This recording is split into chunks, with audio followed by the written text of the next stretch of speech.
nga xamante ni nous avons appris ce jeudi 5 juin ndax fa laa waroon ubbee sax. di ci jéggul internautes yi rawatina groupe Sud FM. Nicolas Diop plus connu sous le pseudonyme de DJ Nicolas bu Sud FM nga xamante ni ndekki li matinal bi. doon ko présenté amoon taxawaay bu am solo. moom moo génn àddina bésu tey ji biñ ñu ko xibaar rek léegi mu mel ni tiis ak nakar daal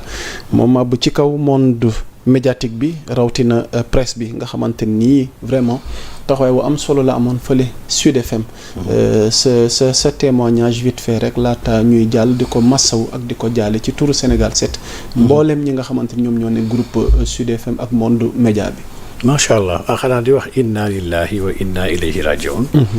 yàlla na ko yàlla yërëm te gërëm ko. yàlla wattul ko ay njabootam ci ginnaawam. yàlla dëgëral xolu ay mboqam ba ñu attan ko incha allah rabbi. macha allah rabbi alors léegi nag dañuy ñëw ci wàllu diplomatie. mu mel ni sunu premier ministre Ousmane Sonko. mi ngi ci ay périple. donc ay voyages yi mu amal ci sous-région bi. mi ngi ko tàmbalee woon Côte d'Ivoire ba ni mu jàllee Conakry ak Sierra Leone. alors dañ bëgg def ak yow tey décryptage ci yooyu la tukki nga xamante ni moom premier ministre amal na ko. njëriñ li ak li nga xamante ni war nañ ko si mën a séntu ci suñuy rapport suñuy coopération ak yooyu la réew. waaye tamit ak particularité wu voyage yooyu noonu parce que débat am na ci maanaam média yi nga xamante ni jéggi na frontières yi. donc ci wàllu moo xam. géostratégie géopolitique. surtout li xew jamono yi ak AES. waaye rawatina ak conflit yi nga xamante ni dafay faral di guette sous région bi ci ay saay-saay yi rax suñuy biir bëgg a déstabiliser gox-goxaan yi. alors tey ban décryptage lañ mën a def ak yow tey. ci voyage yooyu nga xamante ni Ousmane def na ko ak li mu mën a impacter ci ëllëgu Sénégal ci relation ak réew yi ko wër. macha allah Alaaji Moussa li nga wax dafa am solo trop. damay fàttali toujours ni que ñun projet bi nga xam ne moom la ñu woo Sénégalais yi. projet bi axe 1 bi dafa am li nga xam ne engagement panafricain la maanaam engagement sur le continent. maanaam réformer les institutions la engagement sur les institutions ak un engagement panafricain sur le continent donc kon déjà. dans le projet premier axe bi rek déjà mu ngi junj. que institutions yi dañ ko war a xool régler ko. waaye tamit dañoo war a am taxawaay sur le niveau continental suñu ay voisins. donc kon lii ubbite la buy wane rek ni ñun dañoo bàyyi xel avant ñu ñëw au pouvoir que dañoo war a suqat ba pare defaraat suñu diggante ak suñu ay dëkkandoo. li am nag mooy Sénégal dafa am benn laago. laago boobu jiitu na ñëw président Bassirou Diomaye Diakhar Faye au pouvoir. Sénégal la sous-région ñu ba dañ ko mës a jàppee défaillant lii mooy la vérité. le Sénégal ci boobu dañ ko mës a jàppee défaillant. considéré par la sous-région comme un pays défaillant. défaillant la ko gars yu bëri yàgg jàppee. lu tax loolu dafa am histoire waaw. histoire bi mooy suñu rencontre avec l'Occident bu ñu fàttee ñun Sénégal fii pour l'Afrique de l'Ouest Sénégal moo nekkoon la capitale de l'AOF maanaam fii la tubaab yi nekkoon beral loxo waa Sénégal au détriment des autres gens de la sous-région loolu dafa yóbbee sénégalais sax ñu commencé nourrir benn complexe de supériorité par rapport aux autres frères africains yi xam ne plus proches tubaab bi leen gëmloo ni yéen a gën a civilisé yéen a dàq wax français seen accent moo gën a rafet. et lii dafa am ay jeexit yu mu am suñu ay dëkkandoo direct lii mooy la première vérité. secondo te loolu da ngay gis ni mooy conséquence su lii ba ñuy créer la fédération du Mali en 1959. Sénégal la woon avec le Soudan français pourtant dëkk bi dañoo amoon engagement boobu. waaye soo seetloo la fédération du Mali finalement dëkk bi dañoo bàyyi kenn nangul ànd ak Sénégal ak Mali kese ñoo si mujjee wét créer la fédération du Mali en 1959. avec Modibo mu gaaw a dee it. 1 an après la fédération bi dee li ko rey itam ñëpp xam nañ ko ñëpp xamoon nañ ni la personnalité de Modibo gëmoon dañoo war a am une indépendance gëmoon panafricanisme gëmoon dog bu mu jaam yi diggante ñu ak Occident moom ak la personnalité du président Léopold Sédar Senghor méngoowul woon le président Senghor voyait en la France un sauveur gëm ni suñu France bàyyee dañuy torox donc ñaar ñi mën ñoo def bon ménage moo tax en un an la fédération a éclaté ci ay prétextes yu ñàkk solo le Sénégal proclamé indépendance am le 20 août 1960 Mali proclamé indépendance am le 17 septembre 1960 ñu tas waaye dëkk yi ñu waroon àndandoon yëpp ñoom Côte d'Ivoire sañu bokk ñoom Haute-Volta mooy Burkina ñoom Bénin ñoom Dahomey ñëpp dañoo waroon bokk fédération bi ba dañoo bañoon mujj ñu bokk dañoo créé beneen structure tuddee ko le conseil de l'entente bañ a ànd ak Sénégal déjà lii rek cassure le géopolitique dans un même espace régional bi nga xam ne moo nekkoon AOF gars yi créé une organisation ñun nous sommes pas dans votre fédération yi dañuy dem beru ci beneen pôle mu am un pôle Dakar ak benn pôle d'Abidjan lii déjà dañ ko war a lire historiquement pour mën a comprendre qu'est-ce qui s'était passé yemul foofu Sénégal di évoluer sous le régime de Senghor sous le régime de Diouf Sénégal di évoluer comme l'ami de la France moom ak Côte d'Ivoire nag par rapport ak yeneen dëkk yi donc kon dafa am benn taarix bu yàgg bi nga xam ne avec nos frères africains si wàllu Afrique de l'Ouest am na benn image ak benn poids bi nga xam ne benn symbole bi nga xam ne teg nañ ko ñoom ci deru Sénégal et lii da nga koy xool même par rapport ak panafricanistes yu nekk dans la sous-région suñuy wax ci Sénégal day gis Sénégal dañu ko jàppee benn collabo donc kon devoir la le président de la République ñëw teg premier jéego mooy ba mu jëlee le pouvoir li mu njëkk a def mooy organiser une visite de proximité avec tous les pays de la sous-région li acte bu extraordinaire la acte la bi nga xam ne ñu ko war a lire convenablement gis ni lii dayo la bi nga xam ne replacé na Sénégal ci fenn fi nga xam ne ay mbokk yu ko gën a jege gis nañu kat sawaay kat mujjee ñi waa Sénégal defaat nañu priorité ñun waa Afrique de l'Ouest dañ leen yàgg woon ne vous n'êtes pas nos priorités lii nag bu premier ministre ñëwee war ko feddali yaa Moussa man gis naa ay présentants yu si sànni xeer ne c'est pas normal mais dama xam ne dañoo xamul diplomatie yàlla daf ma dimbal nag ma am chance u def un peu de diplomatie ñun au niveau du CDS du centre d'études diplomatiques et stratégiques man DSS ma def foofu DSS diplomatie la donc ñun nous étions là-bas avec des ambassadeurs des généraux de l'armée sénégalaise vraiment ce sont des classes yoo xam ne diplomatie dafa nekkoon à l'honneur en réalité yaa Moussa voyage bu premier ministre dem muy visite d'amitié et de travail lu jar a contextualiser la visite d'amitié de travail dëkk yi mu dem c'est pas un hasard avec les pays de l'AES wala bokk de la CES la Confédération des États du Sahel dafa am des projets yu bëri yoo xam ne dafa nekk en instance on a des projets sécuritaires suñu diggante ak ñoom y a beaucoup de débats yu gars yi wax au niveau depuis G5 Sahel beeg ak lépp lu mu xewaloon jamono bi fi France nekkeeg ba mu demee y a des enjeux sécuritaires extrêmes yi nga xam ne Sénégal mënu ci toog neutre parce que la sécurité de toute la sous-région y dépend et loolu Sénégal meneur la ndax en matière militaire toute la sous-région dañoo respecter Sénégal les meilleurs officiers les mieux formés la meilleure armée même bu ñu demee dans les contingents des Nations Unies ñëpp pas respecter Sénégal sur le continent africain parce que ce sont les meilleurs loolu la yàlla def donc enjeu bu am solo bi nga xam ne ñun dañ ko bàyyi xel ndax si suñu projet ñun 5e axe bi c'était sécurité nationale et internationale ak engagement panafricain au-delà enjeu sécurité boobu moom enjeu économique yaa Moussa aujourd'hui les pays de l'AES soo xoolee le contexte géographique sont des pays yoo xam ne qui sont enclavés amul kenn si ñoom ko am accès à l'océan maanaam Atlantique amul si kenn si ñoom ko am accès ils sont enclavés donc aujourd'hui la bataille parce que dëkk yii ils sont en train de faire quelque chose d'extraordinaire génn nañ déjà CEDEAO ñu ngi waajal yeneen réformes yi nga xam ne pour gën a construire seen autonomie le Sénégal dafa am devoiru positionné wu li c'est une obligation ndax su may jël benn aspect kese xool aspect logistique transport des marchandises yu waa AES soxla y a aujourd'hui 4 compétitions yu taxaw yi nga xam ne ñëpp dañuy diirante mbagg pour mën a décrocher marché boobu Sénégal la d'abord avec le port de Dakar et après le port de Ndayane bi nga xam ne dinañu gën a dimbali pour ñu gën a gaaw mën a am accès sous région bi c'est le Togo avec le port de Lomé c'est le Ghana ak tamit le Maroc 4 yëpp kenn ku nekk mu ngi viser marché AES boobu ne man samay port laay mettre à sa disposition man maay gagner marché boobu yàlla dafa def ni Sénégal nag moo gën a compétitif suñuy xool le prix à la tonne li muy dikkalee les pays de l'AES bosu Sénégal moo gën a moins cher bosu Togo ak bosu Maroc ak bosu Ghana lii lii benn avantage stratégique la bi nga xam ne dañ ko war a traduire avec des actes ak des protocoles yu clairs pour gën ko jëmmal aujourd'hui da ngay xool ba ci port Bénin. Il y a des différends entre le Bénin ak le Niger. Il y a des différends entre les pays de l'AES ak beaucoup d'autres pays de la sous-région. Mais Sénégal devoir la kon mu tirer épingle du jeu pour mën a positionner wu économiquement comme partenaire de choix pour les pays de l'AES. Lii diplomatie la, lii influence la,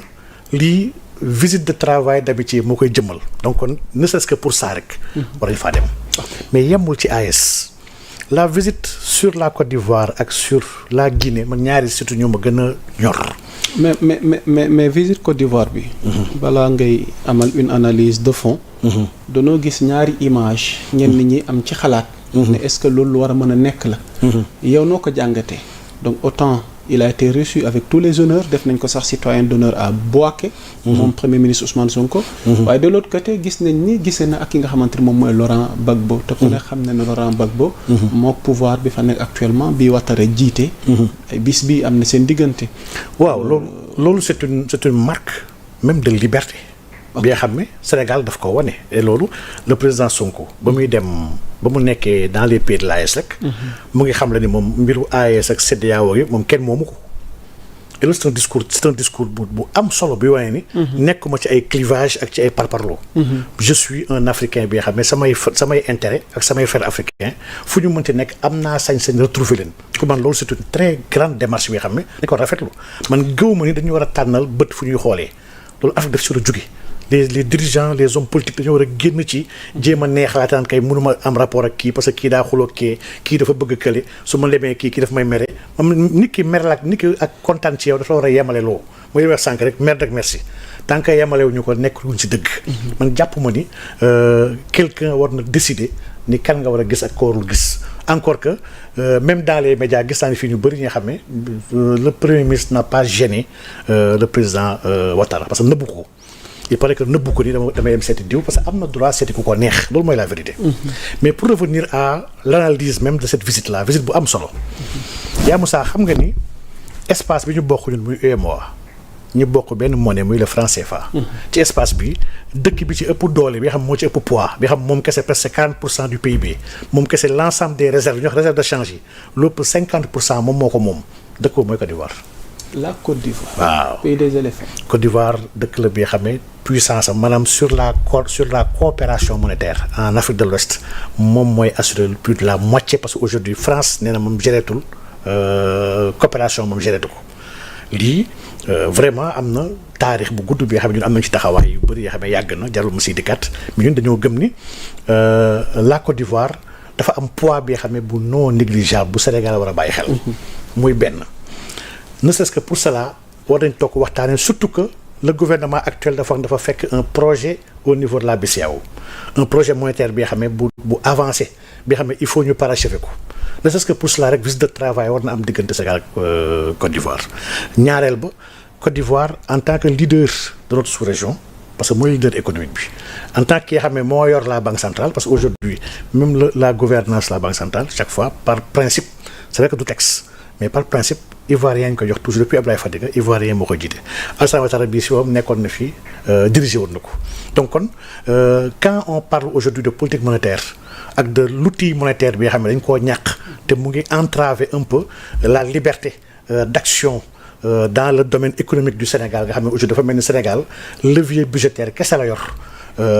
te mënul def grand chose baax na kon ñu mën a toog waxtaan si yeneen levier xam ne am na kuñ si ëpp doole ëpp ñu si kaddu yoo xam ne foog ñu xool ñuy yëgoo ci lu ñuy defi ji muy ñaar. et dernière Côte d'Ivoire sax dogguma la fan yi gis nga jàppale gi nga xamante ni jàppale nañ ko ci réewum Sénégal ci wàllu financement. non Côte d'Ivoire jàppale Sénégal. non maanaam tey seen investisseurs yi comme d'affaires yi pas par rapport ak pays bi. waaw mais donc comme ni ngeen koy tëralee sur le plan économique. ci espace bi ngeen bokk. gis naa débat boobu ay politiciens di ko wax. mais naan Mali ñuy lebal y a eu des hommes politiques qui posent des débats comme quoi que ni Mali daf ñuy dimbali Côte d'Ivoire dañuy dimbali. mais ci biir fond bi tel n'est pas la réalité. ils n'ont rien compris. mais foofu ci parenthèse à édifier aussi balaa ñuy jàll. qu'est-ce qui s'est passé ci wàllu financement yooyu réellement. ci wàllu financement man je suis pas adepte de ces levées de fonds là. man moom déjà par principe gëwuma ko waaye nag dans le fond ñi ngi sànni xeer levée de fonds yi tamit ils sont de très mauvaise foi ndaxte quand l'Assemblée donne la possibilité à l'exécutif d'aller chercher li mu soxla dans les marchés c'est aux finances de trouver lan mooy arrangement bi gën ak lan mooy méthode yi gën a baax pour mën a uti li ñu xaalis bi xam ne la ñu manqué mooy suñu déficit en réalité ci biir loolu ñu autoriser ko par la loi de finances parce que c'est la loi de finances qui donne ces habilitations là mooy jox habilitation à l'exécutif ne ko mën nga récupérer impôts yi mën nga jël taxes yi mën nga dem lebi ji déficit bi nga xam ne moo am diggante les recettes et les dépenses donc quand l'exécutif va faire cela dans les marchés wax dëgg yàlla sollicité wul ay état pour ñu dimbali ko dans le marché ku xam marché yi nu muy doxee war nga xam ni même le capital international mu ngi ci biir day dugg à travers des pays yi xam ne foofoo am ay conditions yu ëpp solo et loolu ça repose man la question ma yàgg wax fi Sénégal dama ne le suñu coopération monétaire bi dafay organiser des gagnants et des perdants aujourd'hui quand on a des mêmes taux directeurs dans une banque centrale ba pare mu am ay différentiels d'inflation dans les pays dafay privilégier certains pays au-dessus d'autres donc les investisseurs tamit ñoom dofuñu xaalis seen intérêt la ñuy wër bu gisee ni fee la inflation bi gën a yokkee ils préfèrent nekk foofu que nekk si dëkk bi nga xam ne inflation bi dafa tuuti loolu dafay jouer ce qu'on appelle les taux réels ndax taux réels yi c'est les taux nominaux yi la yu ñu dindi inflation bi si dëkk bi et foofu laa gisee nag ni le différentiel d'inflation dafay récompenser les plus mauvais élèves en réalité lii ñi xam politique monétaire xam nañ la lay wax donc les plus mauvais élèves sont récompensés par les différentiels. kon xanaa déglu Pape Malick Ndour wax ci affaire bi wala. non man déglu ma ko man xaw ma la lay wax sax waaye mënul teggi li may wax nii kay lii moom lii c'est l'économie et c'est clair ah jox les différentiels dañoo sonn ba finalement Côte d'Ivoire moo ñuy dimbalee. non loolu c'est faux loolu moom c'est pas vrai loolu moom vraiment waxi politicien kese la c'est pas sérieux Sénégal dafa mës a lever ay xaalis dans le marché régional depuis de tout le temps même jamono Macky Sall la ñu ko doon def chaque semaine chaque 2 semaines 3 semaines 1 mois Sénégal si ñu dàq dem lever fonds la bokk ndax loolu mooy revolving bi nga xam ne tous les états actuels ñu koy def et lii bu ñu ko bëggee régler yaa Moussa il faut ñu dellu sur le système monétaire en tant que tel c'est le système monétaire qui est problématique ndax système bi la dette moo koy mouvementer on a un paradoxe de la masse monétaire mooy la masse monétaire dañoo soxla di koy yëkkati di koy yéegal pour l'activité mën a yokk sans ñu augmenter la masse monétaire l'activité du mën a croître waaye le revers mooy que pour que la masse monétaire yokk il faut que la dette parce que on a un système bi nga xam ne système bi monnaie dette la donc c'est par la dette la ñuy yokkee la masse monétaire di paradoxe la en plus de ça la masse monétaire dafay yokk mais la banque centrale ci moom amul vision ni visibilité ci fan lay orienter ces crédits là amul benn impact tamit sur l'activité l'augmentation de la masse monétaire n'est pas contrôlée par la banque centrale donc lii moom vraiment c'est des débats de fond yi xam naa ne taxul tey ñoo toog fii waaye li am mooy intérêt étranger bi sax parce que même banques yi nekk fii Sénégal banques yi fi nekk fii banques yi ils sont de droit sénégalais waaye capitaux yi fa ne capitaux sénégalais donc naar yaa ngi fii tubaab yaa ngi fii indien yaa ngi fii chinois yaa ngi fii loolu moom vraiment question d'intérêt kese la ku nekk dafay xool fu xaalis bi gën a arrangé fu la ngay dugal donc mais y a pas de problème par rapport à ça fi ma doon waxee sànq mooy Côte d'Ivoire c'est un voyage très important parce que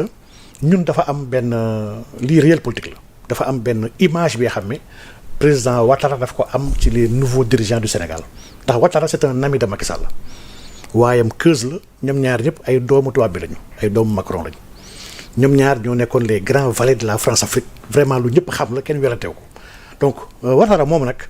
bu amee benn image bi nga xam ne loolu mën na xaw a gàllankoor les relations ivoiro-sénégalaises vraiment yoon la autorités yi fi nekk jël seen xol bés si ñoom jéem a xool ñu jéem a rattaxalee wane vraiment c'est la continuité de l'État amuñu problème personnel avec Alassane Ouattara donc kon visite boobu dafa amoon solo trop et dafa ëppoon bañ a def muy benn ñaareel bi peut-être yeneen yëpp ay visite la yoo xam ne tamit bon ay Sierra Leone ak yëpp dëkk la yoo xam ne tamit ñun dañoo am la Guinée Conakry waaw boobu visite bu extraordinaire parce que foofu tamit nañ ci def taxaw foofu visite bu extraordinaire bu baax a baax Guinée dafa war a bokk ci priorité yu président yu gouvernement Sénégal waroon lu tax pour 3 raisons bi si jiitu la Guinée la ñuy woowe sax le château d'eau de l'Afrique de l'Ouest maanaam Guinée ndox yu ëpp solo yu nekk si Afrique de l'Ouest Guinée c'est plus de 23 c'est plus ay centaines de cours d'eau la source sax suñu fleuve bu gën a mag ñu Sénégal sax foofu lay bàyyeekoo donc au Fouta Djallon ak dans la dorsale donc Guinée moo yor ndoxu sous-région bi yëpp et bu ñuy wax waxu utum hydroélectricité